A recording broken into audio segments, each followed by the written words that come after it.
The British and Irish Lions are just one win away from finishing their tour of Australia unbeaten. The Currie Cup has kicked off in South Africa, and more teams are inching closer to the Rugby World Cup 2027.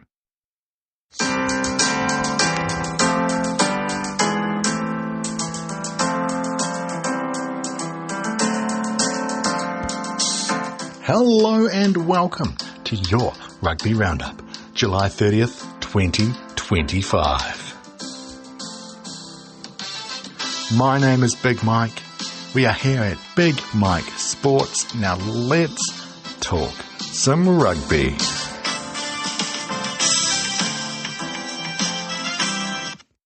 Now apologies for a missed roundup last week, and if this roundup sounds a little bit disjointed, as the Big Mike Sports family has welcomed our new friend Little Ant, our new contributor. Do you have anything to say?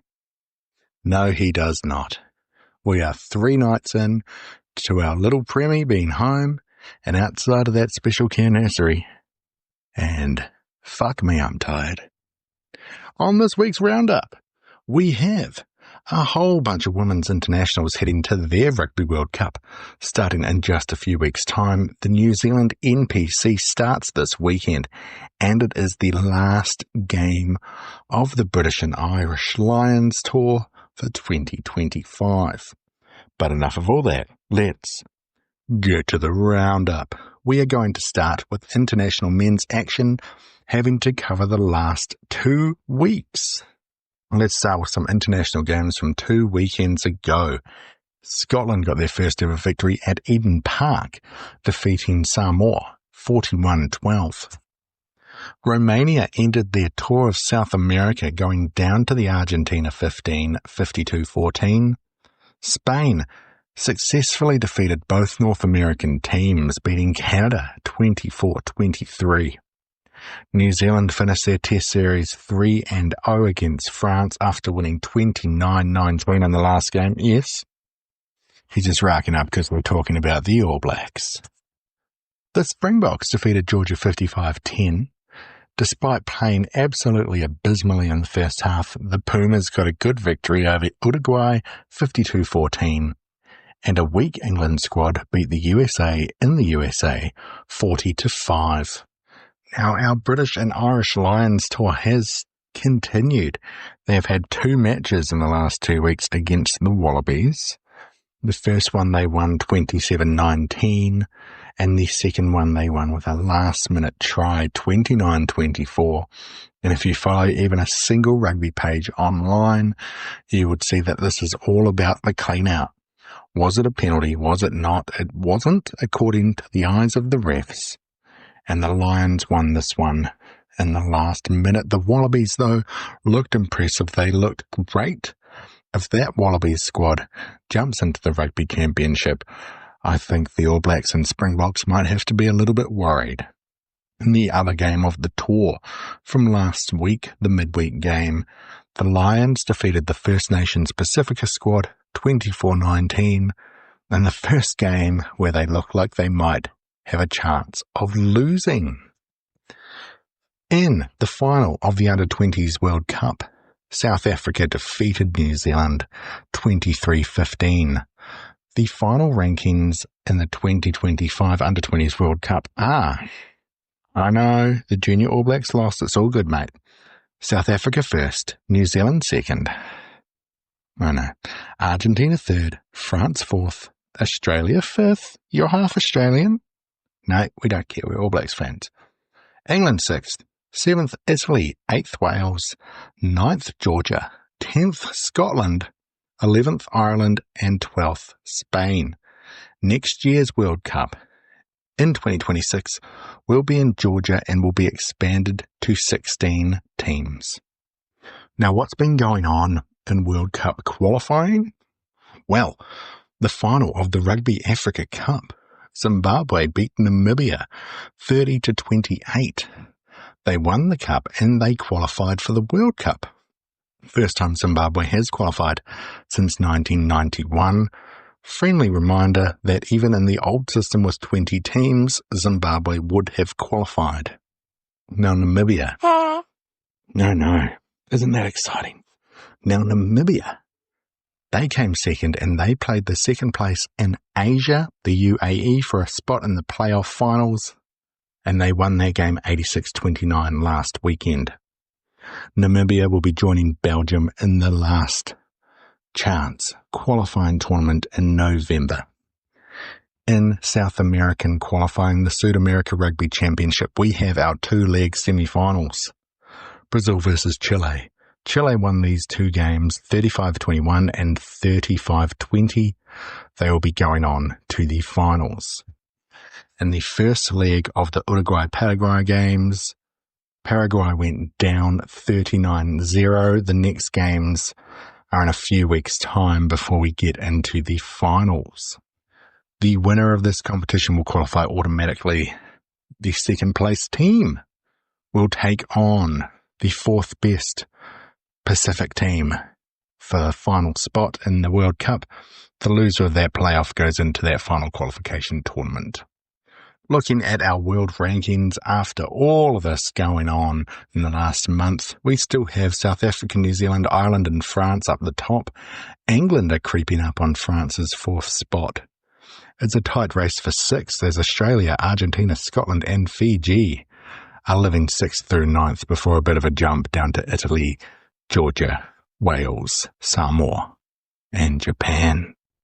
Now in women's internationals, Japan has had a 2-game series against Spain and they have won these games 32-19 and 30-19. The USA beat Fiji 31-24. Wales went to Australia and won 21-12. Second game is this weekend. Italy defeated Scotland and have jumped them in the world rankings 34-29, and the New Zealand 15 beat South Africa in South Africa 34-26. Now we finally get to talk about some club rugby again. And last week, he knows I'm going to talk about the Currie Cup and none of his teams. Last week, the Currie Cup started. The friendly reminder that in 2024, yes, that's right, the Sharks beat the Golden Lions 16-14 in the final. Thanks, little ant. This year's competition has the Boland Cavaliers for the first time since 2016, with the Griffins from last year being relegated. Our results from last weekend. The Pumas beat the Griquas 49-28. The Blue Bulls beat Western Province 48-23. The Cavaliers got a big victory over the Free State Cheetahs 37-35. And in a grand final rematch, the Golden Lions beat the Sharks 46-5, putting them on the bottom of the table. Well. Quick little thing about us here at Big Mike Sports. If you want me to talk about any games, any competitions, any teams, Big Mike Sports NZ, Instagram, YouTube, X. Also commenting on the Spotify link is the best way to go, because I know how to read it. Haha! Back to the roundup. In some news, it's always about Major League Rugby in the USA.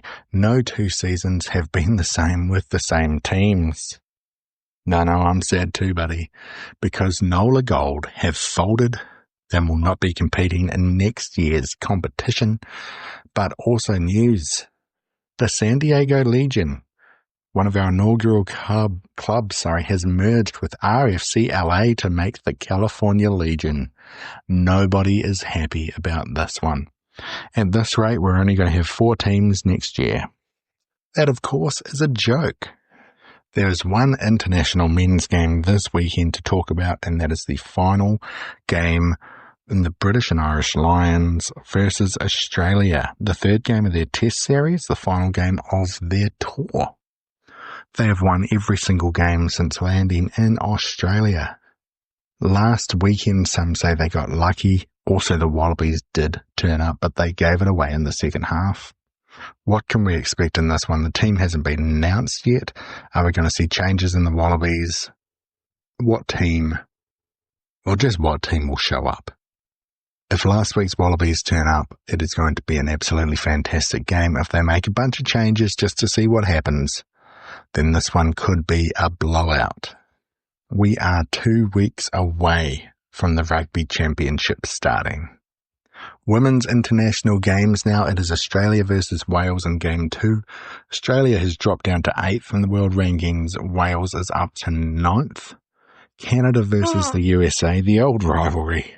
Canada so far unbeaten in 2025 leading into this World Cup. The USA not so lucky. Ireland versus Scotland. Scotland went down to Italy last week.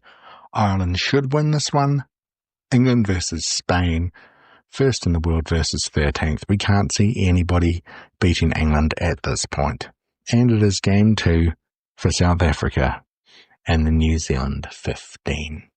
Now to Club Rugby, Men's Club Rugby, the first round of the New Zealand NPC.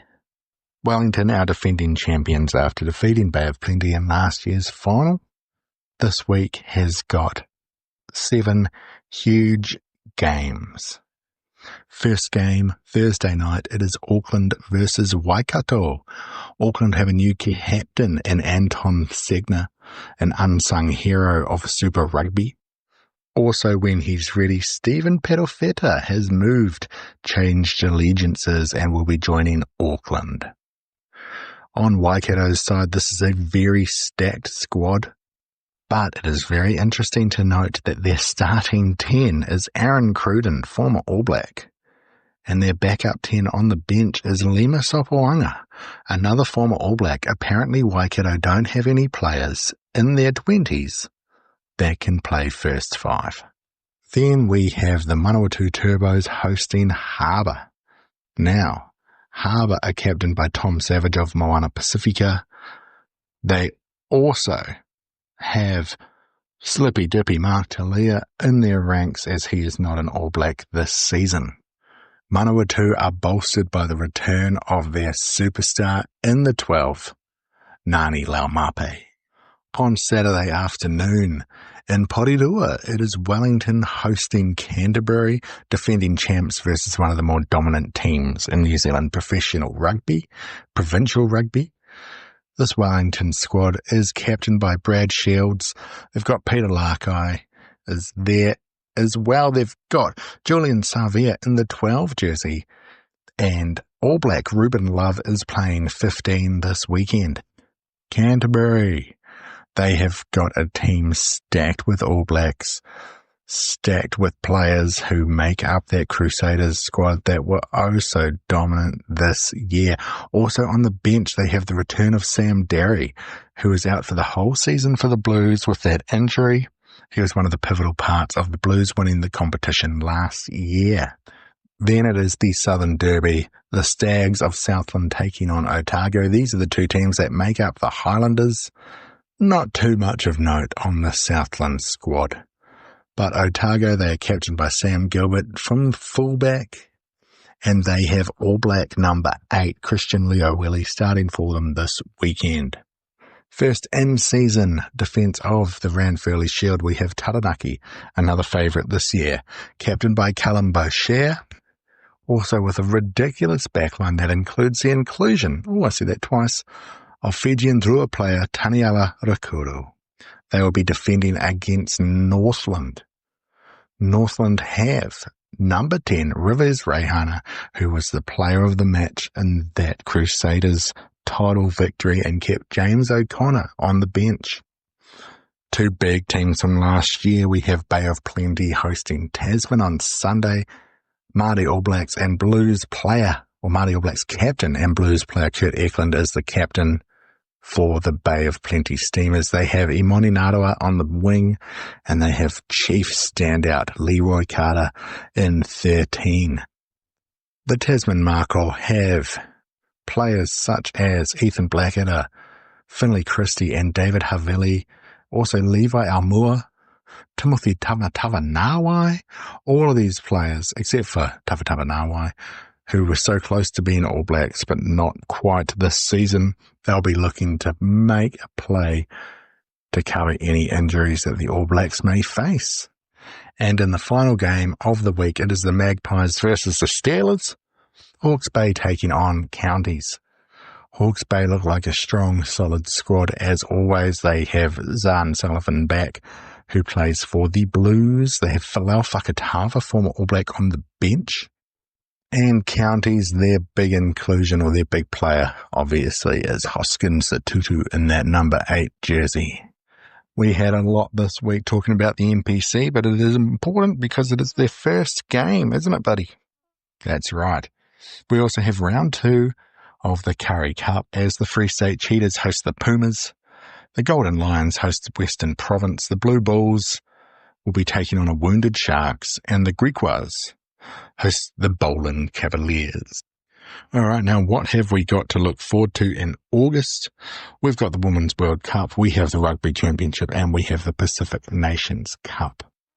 Now, our big 3 games, Big Mike's Big 3, we are talking about just 3 games. If you've only got time to watch one, see one, follow one, whatever, hey, maybe make sure it's one of these guys.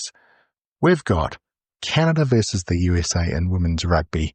Canada need a good victory here to keep their chances, to keep their threat going strong. Canada will be going into that World Cup as one of the favourites. From the New Zealand NPC, big game this weekend looks like it may be the defending champions Wellington versus Canterbury. This is one of the old rivalries.